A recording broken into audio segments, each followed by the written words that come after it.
All right, let's dive into one of the wildest, most powerful ideas in all of physics, the Orbifold. Now I know, it sounds like something out of science fiction, but this bizarre, twisted shape might just be the key to understanding the true nature of our universe. So what in the world is it, and what giant mystery is it supposed to solve? Well, it all starts with this massive question. We live in a world with 3 dimensions of space: up/down, left/right, forward/backward, and one of time.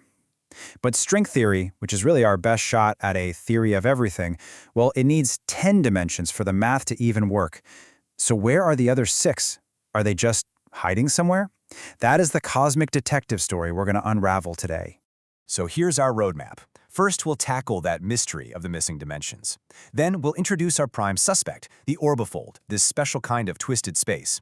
After that, we'll look at the super strict rules any universe has to play by. Then we'll get our hands dirty with a real-world case study, the Z3 Orbifold. And finally, the moment we're all waiting for, the incredible payoff, seeing how this strange geometry can actually predict the very particles that make up you, me, and everything we see. Okay, so why 10 dimensions? Why do we need them in the first place? It's not just some random number that physicists pulled out of a hat. For the equations of string theory to actually describe a universe without breaking down into nonsense, it has to have those extra dimensions. So the real job for physicists isn't just to accept it, it's to figure out how on earth they're hidden from us. The leading idea for how they're hidden is something called compactification. And the best way to wrap your head around this is to think about a garden hose. From really far away, it just looks like a one-dimensional line, right? But if you zoom way, way in, you see it actually has a second dimension, that little circle you can go around. The idea is that the 6 extra dimensions of string theory are curled up just like that, but on a scale so tiny, so ridiculously small, that there's no way we could ever see them. Now, just curling up dimensions is a great start, but to build a universe that actually looks like ours, with the right particles, the right forces, physicists needed a more powerful tool. And this is where the Orbifold enters the picture. It takes the basic idea of compactification and adds a brand new, game-changing ingredient: a twist. So what is it? An Orbifold is a really special kind of compact space. Imagine you take a piece of paper and fold it perfectly in half. The 2 edges that now touch are identified. We basically treat them as the same single line. An Orbifold does this, but in a much more complex way. You start with a simple shape, like a 6-dimensional donut. They call it a torus, and you apply a symmetry, like a rotation. Any 2 points that land right on top of each other after that spin, they are now considered the exact same point.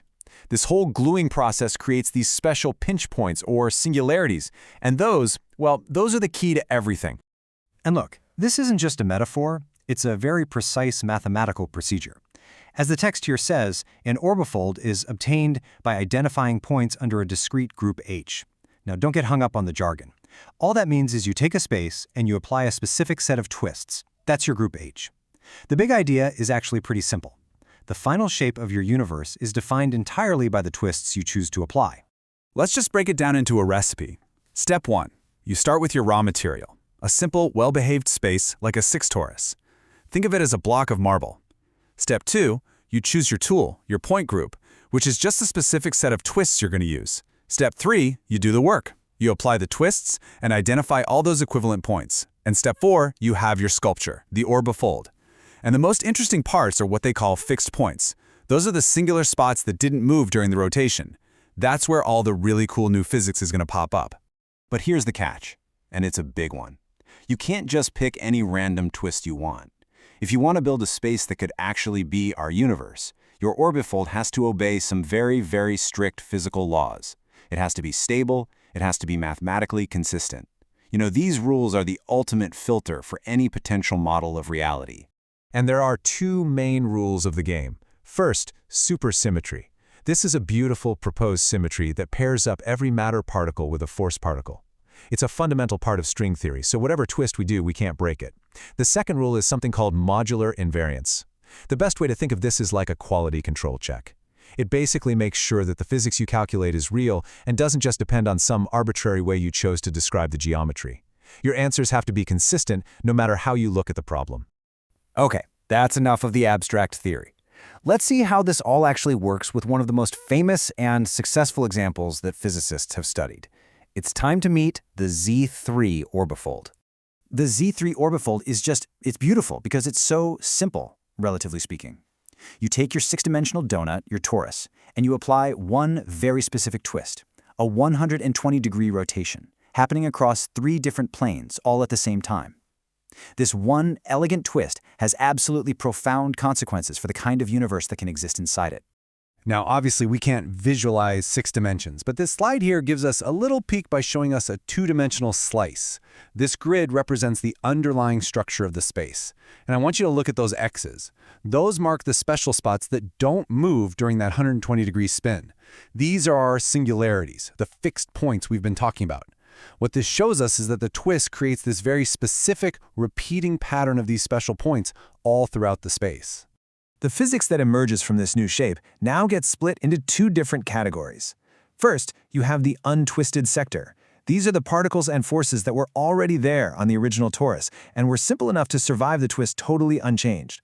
But then you get the twisted sector, and these are entirely new kinds of particles that are fundamentally connected to the twisting process itself. They are, in a very literal sense, stuck at those geometric fixed points we just saw.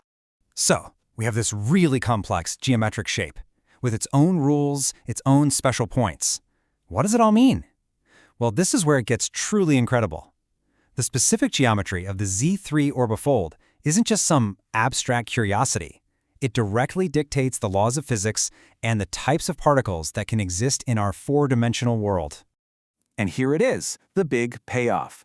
The unique geometry of this Z3 orbifold naturally gives birth to a universe where the fundamental forces are all governed by a symmetry group called E6. Just think of a symmetry group as the master blueprint for all the forces. And E6, it's a huge deal. It's one of the leading candidates for a grand unified theory, a single framework that could unite the strong, weak, and electromagnetic forces. The shape of the extra dimensions is literally predicting the physics of our world. Let's break down exactly where our particles come from. The untwisted part of the space, the smooth parts, that gives us the force-carrying particles. But what about matter? Quarks, electrons, the stuff we're made of. That comes from the twisted parts. It turns out the Z3 orbifold has exactly 27 of those special fixed points, and each one gives rise to its own family of matter particles. And here's the absolutely amazing part. When you put it all together, this model can contain every single quark and lepton in the standard model of particle physics. And hey, don't just take my word for it. This connection is stated right there in the research. As the source material says, E6 is a candidate for a grand unified theory, where an entire generation of matter particles fits into the 27 of E6. That number, 27, it's not an accident. It comes directly from the 27 fixed points created by the geometry of the orbifold. This is just a profound, undeniable link between a purely geometric shape and the very particles that make up our reality.